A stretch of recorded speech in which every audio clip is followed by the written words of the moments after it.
सुरेंद्र सिंह, जिला उपाध्यक्ष, भारतीय जनता पार्टी बनी। समाजवादी पार्टी के सरकार में कार्यालय को तोड़ा गया और पुनः मैं धरने पर बैठा और एक हफ्ते के अंदर कार्यालय को बनाया गया और समाजवादी पार्टी की सरकार ने बनाकर के मुझे दिए। अपनों ने लूटा, गैरों में कहाँ कम था, गैरों में कहाँ दम था।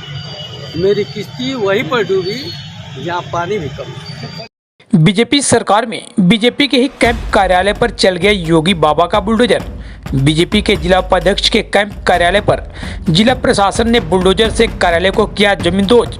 इस कार्रवाई से नाराज बीजेपी के जिला उपाध्यक्ष ने कहा कि हमें तो अपनों ने लूटा, गैरों में कहां दम था।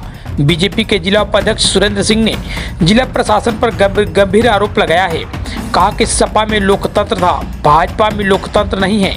आखिरकार भाजपाइयों ने ही तोड़वा दिया बीजेपी का कैंप कार्यालय। कहा कि सपा और बसपा दोनों की सरकार में हमारे कार्यालय को तोड़ा गया, लेकिन धरना देने पर पुनः अपने कार्यालय को बनाया गया था। कई वर्षों से यही से बीजेपी की रणनीति तय होती रही और चुनाव भी लड़ा जाता रहा, लेकिन इसे आज तोड़ा गया है, ये ठीक नहीं हुआ है। हालांकि इन दिनों जिला प्रशासन ने अवैध अतिक्रमण के खिलाफ बुलडोजर से कार्रवाई युद्ध स्तर पर कर रही है। हालांकि इस कार्यालय को भी अधिकारियों ने अवैध अतिक्रमण का हवाला देते हुए उसे बुलडोजर से जमींदोज कर दिया है। कार्यालय को तोड़े जाने पर सुरेंद्र सिंह ने कहा कि अपने कार्यकर्ताओं से मिलकर आगे की रणनीति तय करेंगे। देखिए पूरी रिपोर्ट, क्या कहते हैं बीजेपी के जिला उपाध्यक्ष सुरेंद्र सिंह। सुरेंद्र सिंह, जिला उपाध्यक्ष, भारतीय जनता पार्टी बनी। अच्छा जी, आपका कार्यालय कैंप कार्यालय कहाँ पर था और क्या हुआ? मेरा कैंप कार्यालय जहाँ पर खड़ा हूँ, इंदिरा मार्केट स्थिति जहाँ पर खड़ा हूँ वहाँ पर है। अच्छा, तो क्या मैं तो भारतीय जनता पार्टी के नाम से भारतीय जनता पार्टी के जिला कार्यालय पर गया था और मुझे जो ही पहुँचा तो पता लगा कि वहाँ तोड़ रहे हैं लोग, तो लौट करके आना भी नहीं था क्योंकि भारतीय जनता पार्टी काम से गया था तो उसको करना भी जरूरी था, लेकिन क्या बताया। तो किसने तोड़ा?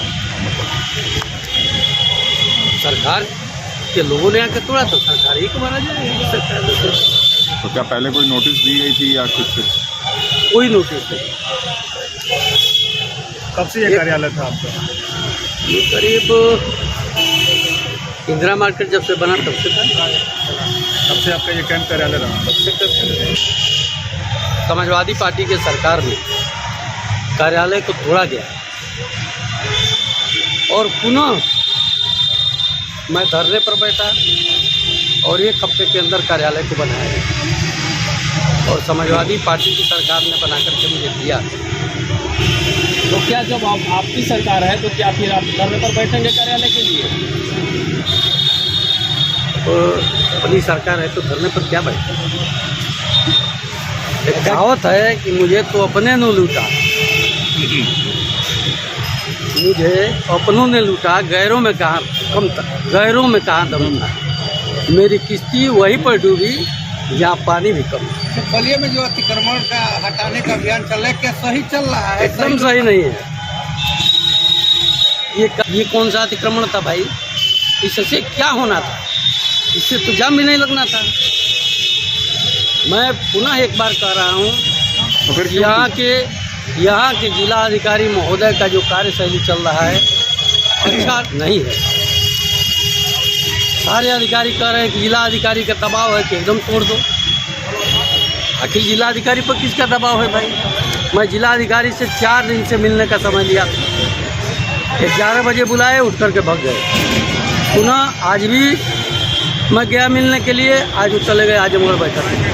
तो कम से कम कौन कौन लोग बैठते थे? इसमें भारतीय जनता पार्टी का कोई भी व्यक्ति नहीं है या नहीं बैठता था। जब सरकार नहीं थी तो सारे लोग यहीं से आंदोलन करते थे, यहीं से लड़ाई लड़ते थे। समाजवादी पार्टी के साथ हम लोग यहीं से लड़ते भी थे और तोड़वाई तो उनसे बनवाए भी। बहुजन से भी लड़े और बहुजन सरकार से लड़ करके भी हम लोगों ने इस कार्यालय को खाली नहीं होने दिया। इसलिए अब क्या बताएं, जब मैं धरने पर बैठा तो कार्यालय बन गया, इसका मतलब कि लोकतंत्र था। बन जाएगा तो पुनः मानूंगा कि लोकतंत्र है। भारतीय जनता पार्टी ही तोड़वा रही है। तो भारतीय जनता पार्टी तोड़वा रही है इसलिए कि कहीं ये बड़ा नेता न हो जाए, कहीं बलिया विधानसभा का यही दावेदार न हो जाए। तो इसलिए सब ये सब चल रहा है। तो इससे मैं घबराने वाला नहीं हूँ। यानी कहीं ना कहीं से अंदरूनी साजिश नहीं मानते हैं। मैं 40 वर्षों से विपक्ष से लड़ा रहा हूँ।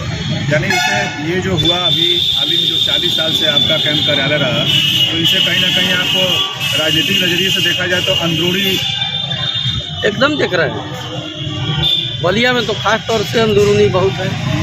क्या है? मतलब आप ही के पार्टी के लोग आपको दबाने की कोशिश कर रहे हैं। भाजपा की मैं तो कहा है कि मुझे तो अपने ने लूटा, गैरों में कहा दम था। मेरी कश्ती वहीं पर डूबी जहाँ पानी कम थी। तो किसने डुबाया कश्ती? उसमें बताना क्या है, मैं तो बता रहा हूँ। कौन तोड़वा रहा है? आप लोग देख रहे हैं हर जगह तोड़ मची हुई है। और इसलिए लोग कह दिए, मैं कह दिया कि जिला प्रशासन के पास कोई विजन नहीं है। फिर मैं कह रहा हूँ कि जिला प्रशासन के पास कोई विजन नहीं है। अगर विजन होता तो आपको बता दे रहे हैं कि दाहिने टूटता, बाएं टूटता, पूरी गलियां साफ होती, हर जगह चाहिए कार्यालय। तो गरीब यहाँ आकर के रात को सोते भी थे, धूप में सोते थे, राहगीर भी सोते थे। मेरा निजी व्यक्तिगत कार्यालय थोड़े ना था। किस तरह के निर्णय ले सकते हैं आप? अभी मैं सोच रहा हूँ, अपने लोगों से बात कर रहा हूँ। बात करने के बाद ये आंदोलन भी हो सकता है। तो इस कार्रवाई से क्या भारतीय जनता पार्टी को आने वाले चुनाव में भी जिस तरीके से बुलडोजर की कार्रवाई चल रही है, इससे नुकसान भी हो सकता है? मैं ये नहीं कहा बुलडोजर की कार्रवाई चले। मैं कहा कि जो रेवड़ी वाले, जो पटरी दुकानदार हैं, जो ठेला पर बेच रहे हैं, उनको अगर 10,000, 20,000, 25,000 रुपया मोदी जी और योगी जी दे रहे हैं, तो दे रहे हैं, और उस ठेला को उठा करके जेसीबी से पटक रहे हैं लोग, तोड़ रहे हैं लोग। तो 20,000 का तो उसका ठेला है, 10,000 रुपया मिला, 20,000 उसका नुकसान हो गया। तो इस तरीके से कोई गरीब का उत्थान कैसे होगा?